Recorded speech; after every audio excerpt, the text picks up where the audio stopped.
She couldn't see Elvis Presley, but when her hands touched his face, the entire arena fell silent. The concert hall pulsed with electricity as fans packed every inch of the auditorium, their chatter rising into a chaotic symphony of excitement.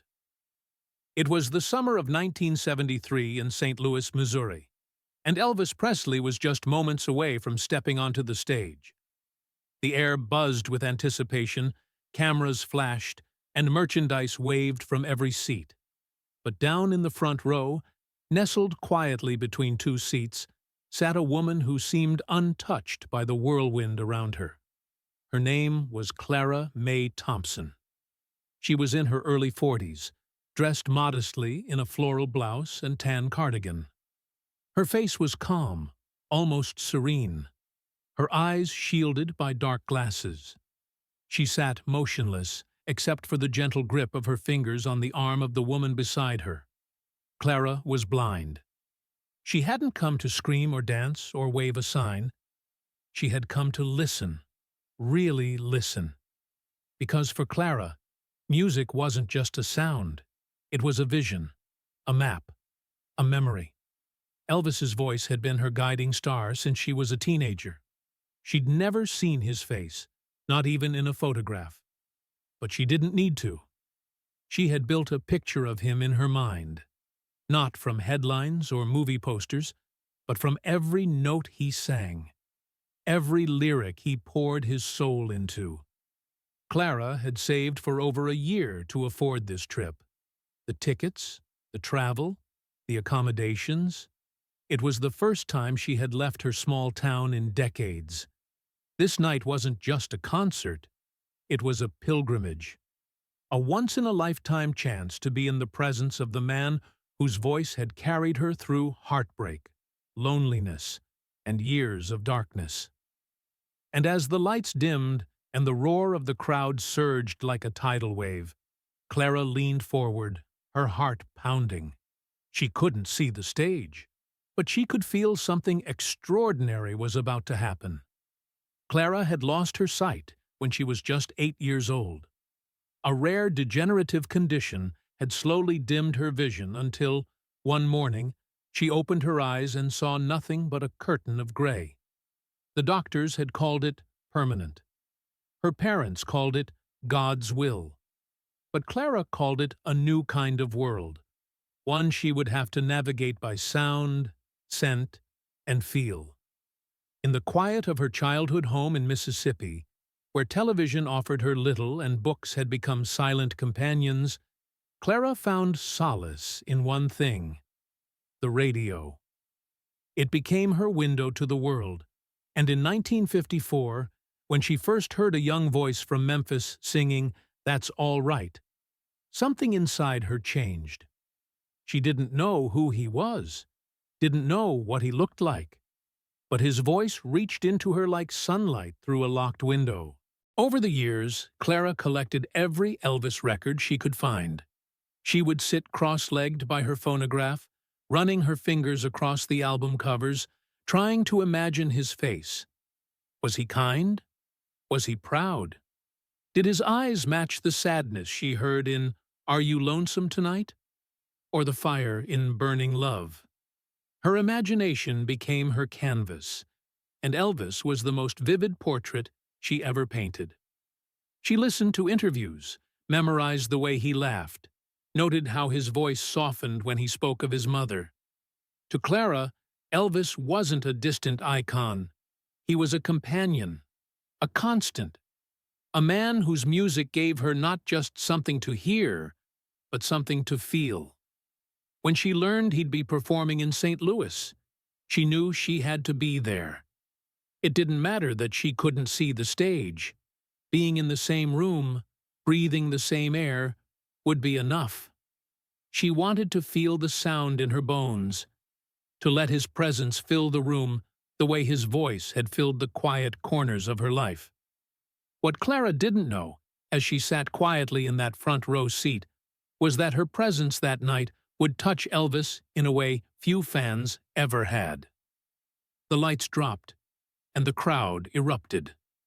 A swell of screams and clapping echoed through the auditorium as the first notes of the opening song thundered through the speakers. Elvis had arrived. Clara couldn't see the flash of the stage lights or the glint of his sequined jumpsuit. She couldn't see him strike that iconic pose with his guitar slung low and his eyes locked on the crowd. But she didn't need to. As the music enveloped the room, she closed her eyes, though they'd long stopped showing her anything, and tilted her head upward. Every vibration of the bass trembled through the soles of her feet. The heat from the stage lights pushed faint waves of warmth across her face. But above all, it was his voice that mattered. Rich, deep, alive. It washed over her like a memory, and a miracle rolled into one. Elvis began with "Can't Help Falling in Love." As he sang, Clara mouthed every word, her fingers gripping the seat in front of her like it was the only thing anchoring her to earth.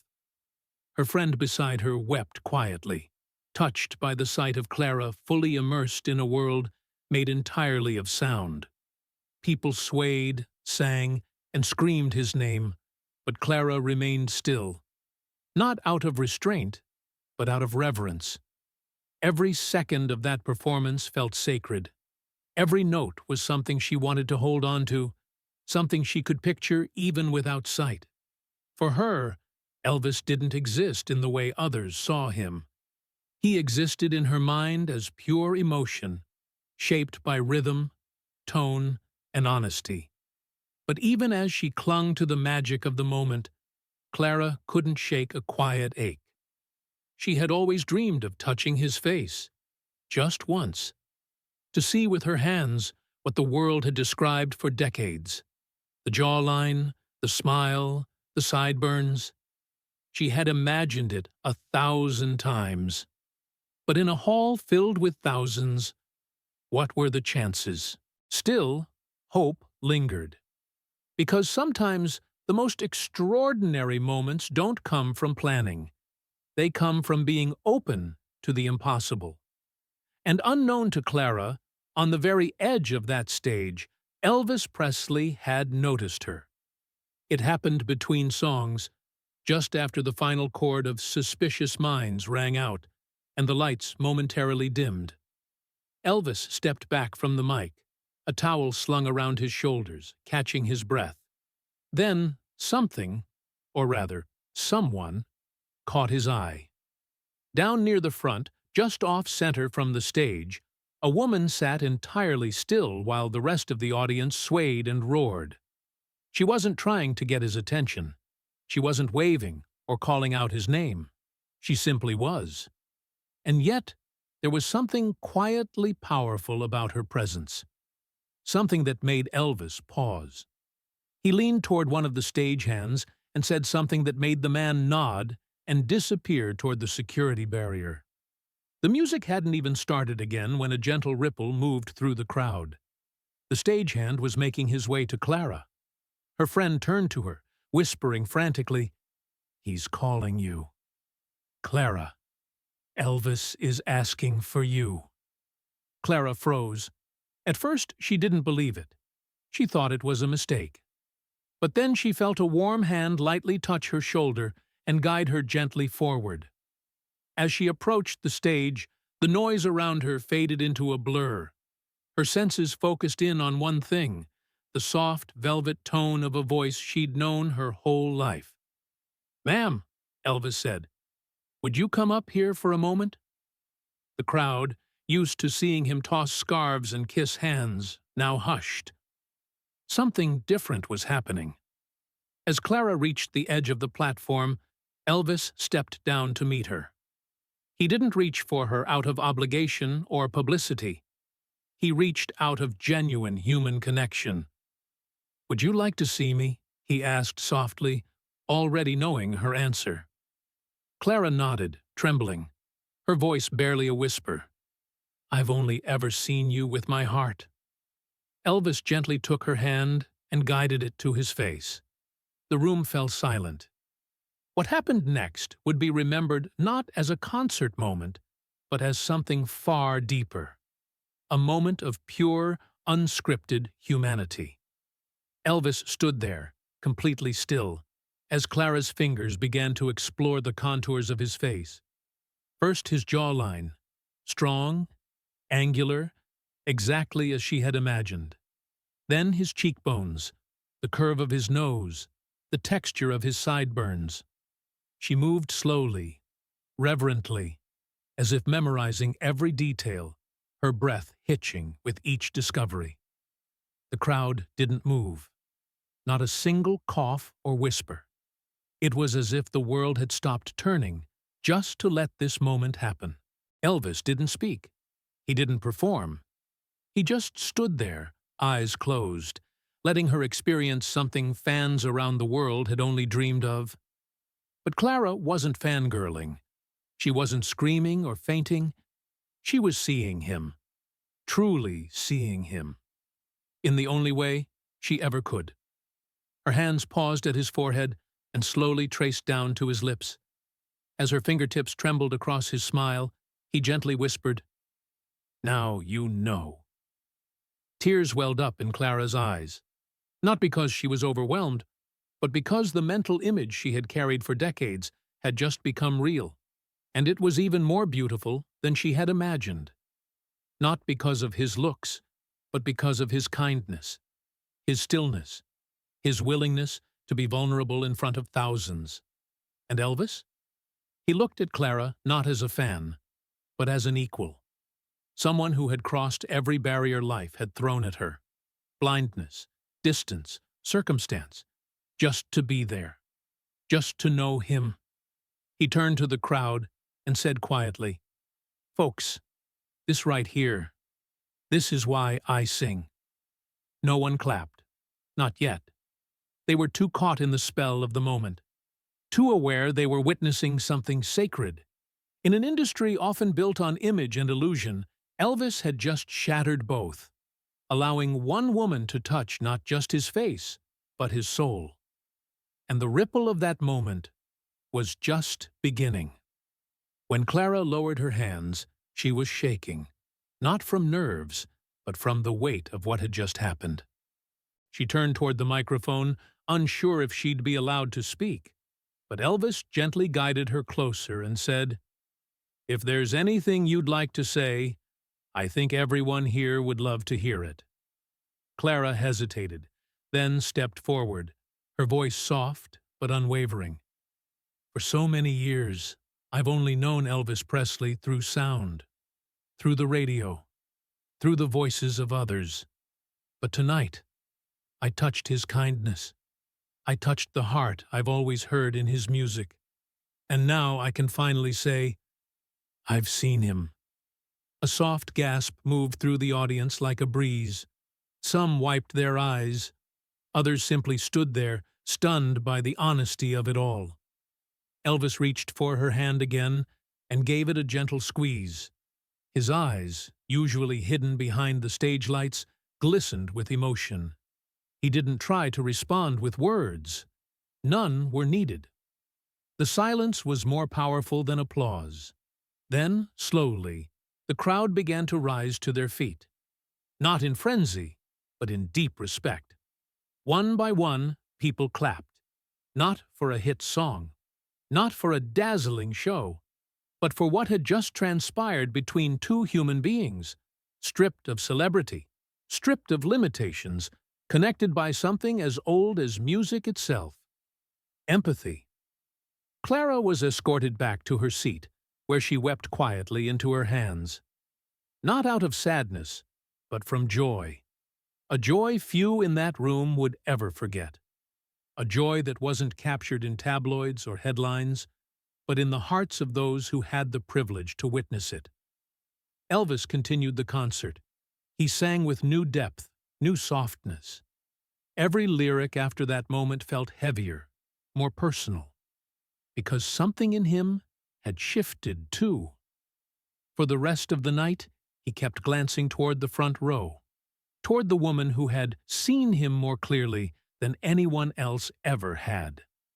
Long after the lights dimmed and the final encore faded into memory, That single moment between Clara and Elvis lived on, not in photographs or press releases, but in the hearts of those who witnessed it. It was never televised, it wasn't staged, no PR team had orchestrated it. It was real, raw, and unforgettable. In the months that followed, word of the encounter quietly spread among Elvis's inner circle.